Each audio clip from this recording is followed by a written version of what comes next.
right, we'll get to phone calls coming up, settle on our poll question as well. Our good buddy Nick Wright, First Things First co-host, and every weekdays at 3 Eastern on Fox Sports 1, alongside Chris Broussard and Kevin Wildes. And Nick, good to see you, buddy. How are you?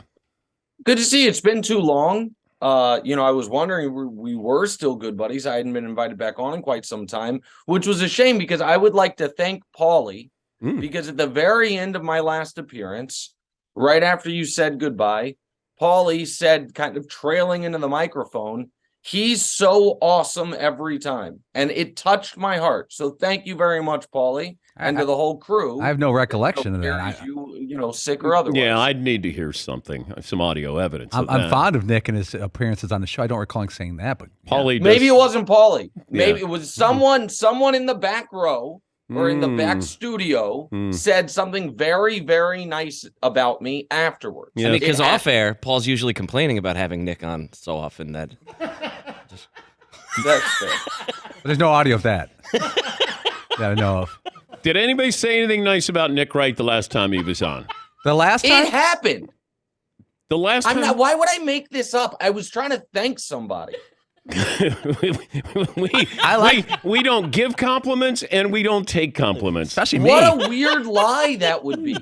Be like, oh, here's how I'm going to start my DP show appearance by thanking them for something that didn't happen. It makes no sense. We'll check the tape. You check the tape. Yes. Not the Marconi tape. I will say check this appearance is off to a great start, Nick. So you were great there. Yeah. Okay, thank you, Paulie. Anytime.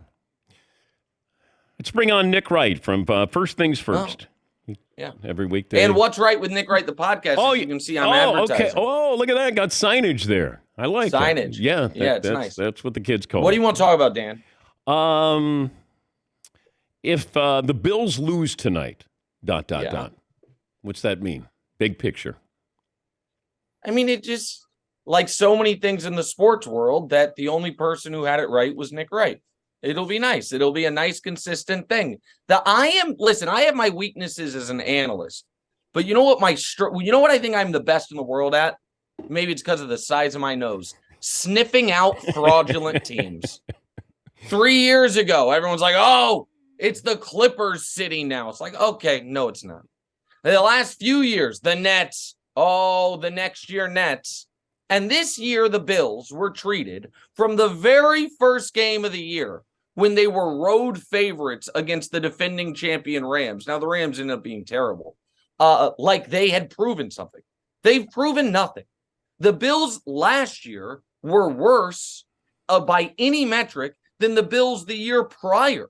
The Bills came into this season with amazing momentum because they blew a playoff game. They had a lead in with 13 seconds left kicking off. I've never seen anything like it.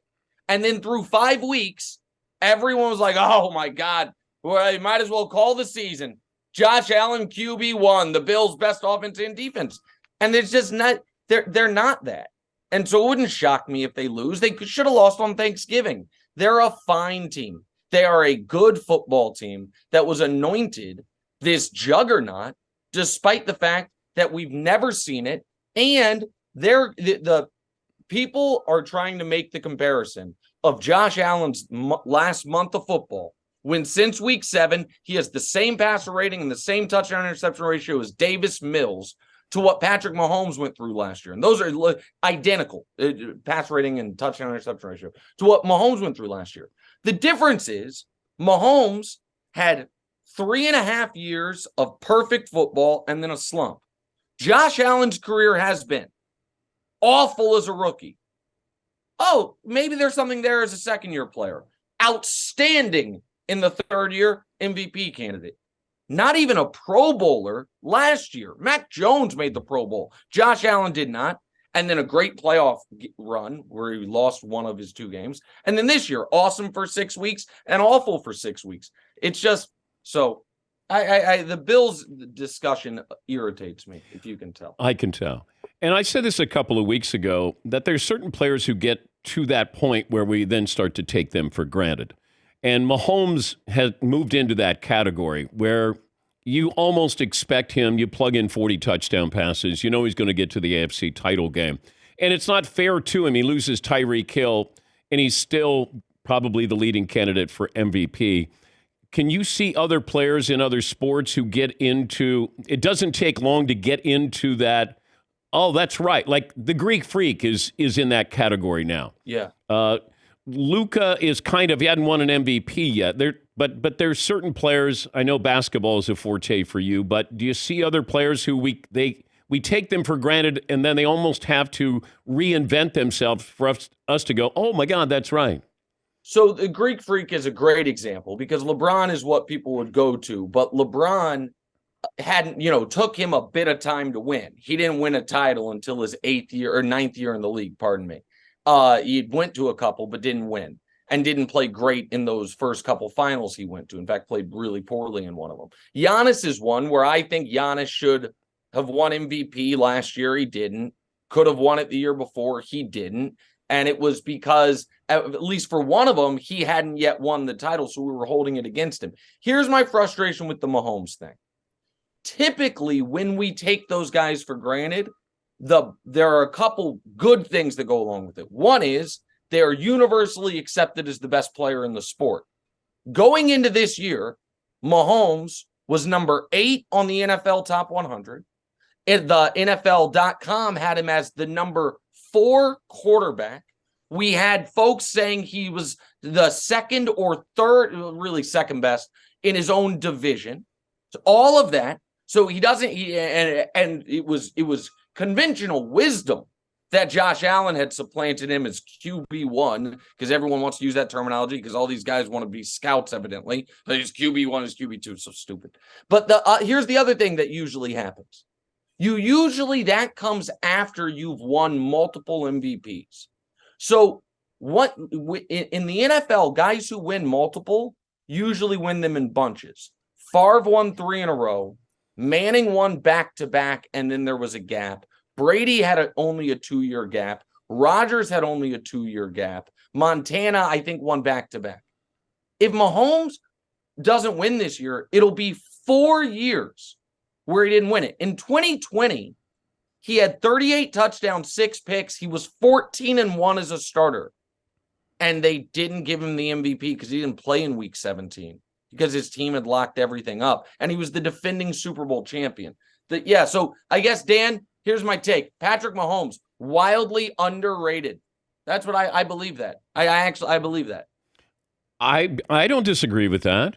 I absolutely. I think because he lost Tyreek Hill, that will strengthen his MVP resume and what they've done this year. I remember an analyst saying the Chiefs wouldn't make the playoffs, and I thought, wow, that's saying a lot. But also, it was relative conventional wisdom that they wouldn't win the division. Yeah. Saying they wouldn't make the playoffs was people anointed the Chargers. And I like the Chargers a lot this year as well, to be fair. And folks acted like the Broncos were going to be that, good, which was crazy. It's very frustrating. And here's the last thing on this. The year starts, and it's Josh Allen's MVP, right? Before a game's been played. And then it's Allen versus Mahomes. And then Allen falls off. And now it's Hurts versus Mahomes. And mark my words, Dan, in 3 weeks, you know what's going to be on all the shows like mine with the little topic bars on the bottom? Why isn't Tua Tagovailoa the league MVP? And the answer is because he's not Patrick Mahomes. But they have to have a foil to the best player in the league. And that's what they're going to do throughout the year. But we also want to move to the next. We're in a hurry to move to the next. We got to find the next. We moved on almost from Josh Allen to all of a sudden it's Joe Burrow or Justin Herbert. Like where are we going now? And I think we're in this rush to be ahead of everybody else. We're talking to Nick Wright, First Things First, co-host on Fox Sports 1, and What's Right with Nick Wright, his podcast there as well. Do we have the audio the last time that Nick Wright was on, Paulie? Yeah, October 21st, Nick Wright was on, and here's how the interview ended. Okay. I'll talk to you next time. See ya. My best to your wife, as always.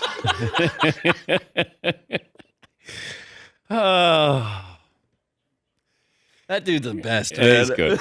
He's good. There you go. Talented guy. Seton, all right. Well, you're a lot more sensitive than. Yeah, you thought maybe it was Paulie. I was like, well, Paulie doesn't say anything nice. I'd like an apology or a correction. Yeah. All right, you know what? I'll retract that. Paul, you know what? I don't want to defame the brand Paulie's built over 20 years Respect. of wearing incredibly ugly shirts, eating at really odd restaurants, and being just the best producer in the sports business. So there you go, Paulie. Well said. Why is it open season on? You're welcome, by the way. Thank you, Seton. No, there you go. Okay. Why is it open season on Russell Wilson? So this is fascinating.